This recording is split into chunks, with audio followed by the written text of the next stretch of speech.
Joe Show, talking about type 1 and type 2 diabetes. Yeah. With Tyson Sunnerberg. With Tyson. So we've gone over the symptoms that you had. So what kind of treatment are you taking now?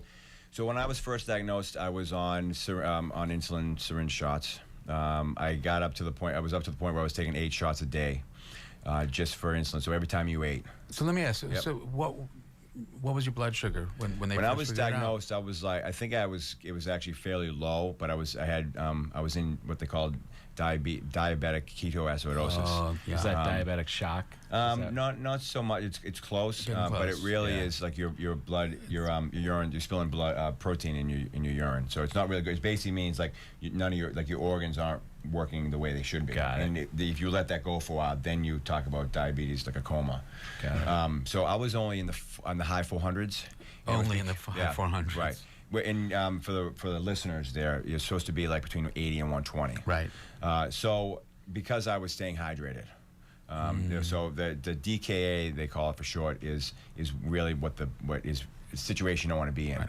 DKA is diabetic ketoacidosis. DKA. Yeah. Go ahead. So I was in the hospital and they pump fluids and then they start you on insulin. I think I was lucky I wouldn't say lucky, but I was ended up being in a room with a type 2 diabetic that was in the hospital to get a toe amputated.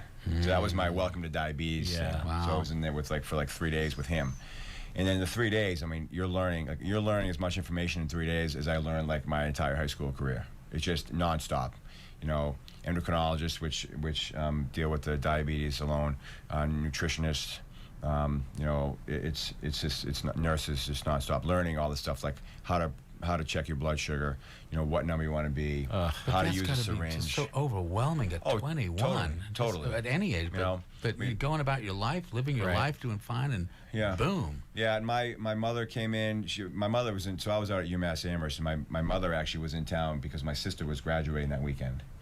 And so my sister and my mother came up from Springfield, and when I was in the hospital, and they're freaking out. I was like, yep, okay. So I had that approach of like, yeah, it is what it is. Like I got to deal with it. But it was definitely frustrating. I remember being very frustrated in the hospital when I was trying to learn all this stuff because, if you don't put the syringe in right, it can be painful. Checking your finger, like the finger sticks, if sometimes you don't get enough blood for the test strip, and it's like very frustrating because you're poking yourself like 4 times before you get enough blood. It's like, come on, seriously, come out.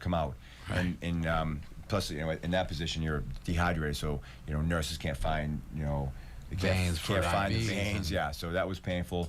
But it is overwhelming. And I'll tell you something, I forgot all about it until my daughter was diagnosed. I mean, talk about a total whirlwind. I listened to it, but I can't imagine what my wife was going through. Right. Just so much. And I had never hated the disease until my daughter was diagnosed. I had always looked at it as, it is what it is.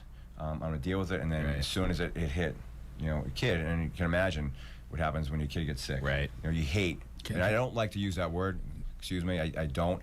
But I literally, that whole weekend, and I've gone on support groups now. I'm like, I've never had that feeling before, which makes sense. It's your kid. Well, you're right. It's your instinct to protect your kid, and then all of a sudden you're faced with something where you're powerless. Right. So so 2 days. 2 days. We were at Children's.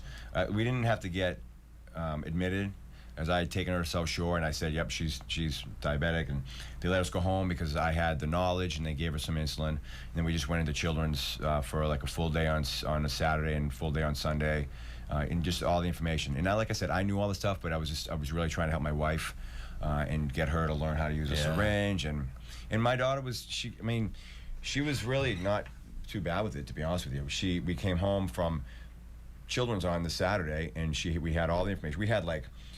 We left Children's Hospital. It looked like I had carry out for about for an army, like bags and bags of medications and kits and all this stuff. And she got her kit out to show her brother and sister.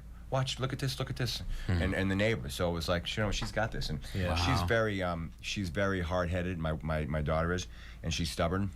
And I try to tell my wife, which isn't good all the time. It has its moments, but in a situation like this, to be to be hard-headed and stubborn and want to do your own thing, it's good for the care of your diabetes. And I told my wife that. I said, you know what, this is the only situation I'll say where her personality is a good thing, because she's going to want to own it. You know, and she does. I mean, there's still some, I don't want to say embarrassment, but there's some hesitation when, like, we're in public and she needs to take her pump out. Right. Yeah. But she, you know, she's really not afraid, and she shares with her friends at school now, and, you know, she wears a pump. So what's that like? So what is the day in the life? So she wakes up, and what happens? So basically what happens for her and I mean, you wake up in the morning, you have to check your blood sugar. Yeah. You know, you have to calibrate your pump. First thing. Calibrate the pump. You got to calibrate the Just glucose explain what monitor. the pump is. So right now with the technology, I'm on an insulin pump. It looks like a pager.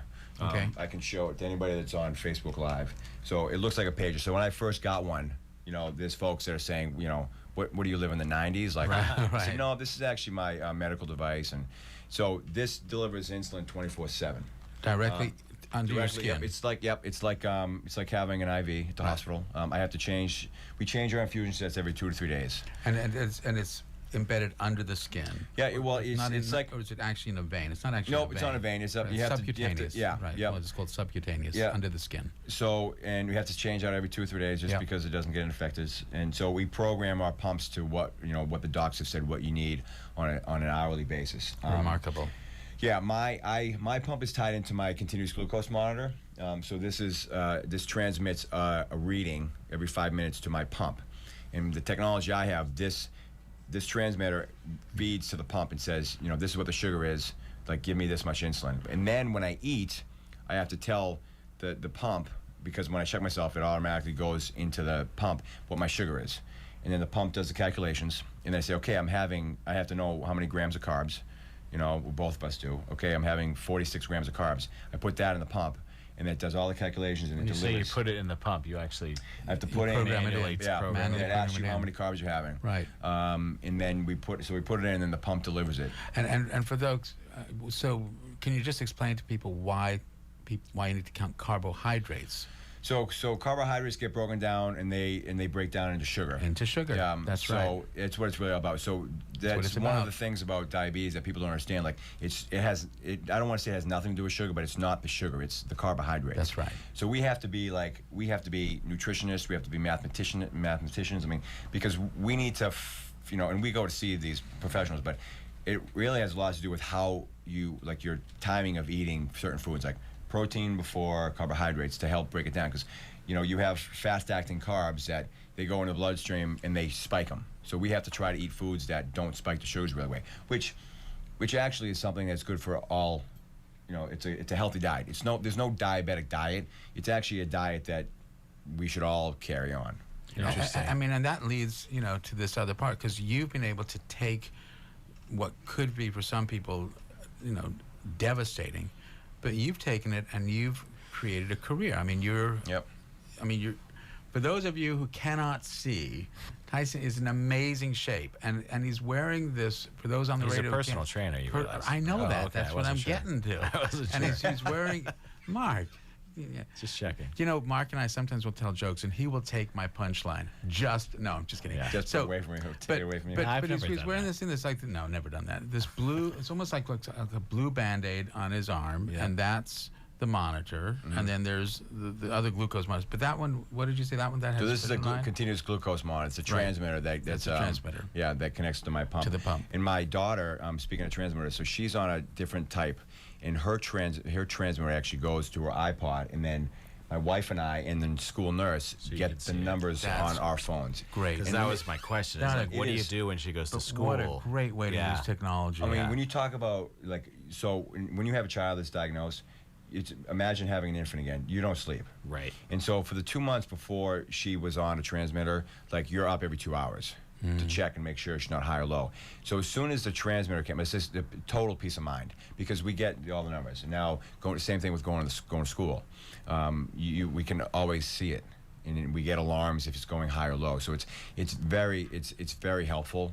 And the nurse is getting the same alarm. Yeah, so the nurse has it. So as long as she's on Wi-Fi and the school gives her the Wi-Fi, the school gave the nurse an iPad, and she has the same share app that we have, and she gets all the Great. alarms and can get her down to if she needs to fix her or if she needs a snack, and it's very helpful to know what your sugars are all the time, and it's sometimes it's off a little bit, but even for me, I'll get alarmed if I'm going low. My wife will tell you that it keeps her awake because I'm a heavy sleeper. She's not so much of a heavy sleeper at all. So for years it was like she would wake me up and kick me because I'm going off. Like if I'm going high or if I'm low, she'll wake me up and go like. I wake up most of the time when I'm going low because you get that feeling that. Tell the audience. So when you're going low, if you're lucky, you feel it. Going low means your blood sugar is low. Yeah. Very shaky, sweaty, like just hungry.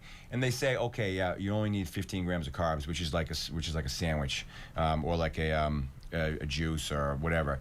But literally, as a type 1 diabetic, you go to the kitchen and you have that, and then you eat until you feel normal. Yeah. And then of course, then you go up, and then your sugars go high. But it's a bad feeling because you don't know if it's going to continue to drop. Yeah. I checked. It was up the other morning. It was at 42. Whoa. And so you're sitting there like, okay, I hope, because you want to sit there and eat until you feel normal, because you never know if you're going to keep going low. It's type 1 diabetes it's the only thing consistent about it is that it's inconsistent. So you can be fine one day and then, like I said, so it's a fear every time you get that low feeling. And luckily with technology, it's not, you can really get ahead of it, but you get to that feeling where you're shaking, you're sweaty, and it's just like. Yeah, no, I mean, I'll be honest. I was diagnosed with type 2 diabetes many years ago, and I remember that low feeling. I was on a medicine called glibazide, and it was, just started it, and I remember that feeling. This like the world caving in on you, and my peripheral vision was going. I started to really. You feel really out of sorts. Tingly. But 42, wow. I mean, that's terrifyingly low. Yeah, I've been lower, and I know people that get lower, like in the 30s, 20s. It's bad, and so that's how other type 1 diabetics die, and because of sugar lows. That's right. Is that the diabetic shock, insulin, or the coma, or the? What is that term that you hear? So insulin shock. I mean, is it low blood sugar, or sometimes your blood sugar can be so high also that you can't. Because you hear the stories of a diabetic who's home alone, and they take too much insulin. Or Yeah. Right. Yep. You just go so low that your body doesn't. I mean, your organ, everything shuts down. Right. There's. You're basically an overdose on insulin, and that's it. I mean, it happens by mistake sometimes. Right. It's very scary. I mean, it's like, oh my God. Like we're taking a medication that if you take too much, you could die. Right. If you don't take enough, you could die. I mean, you got to be pretty precise. Right. And you have to know everything you're eating.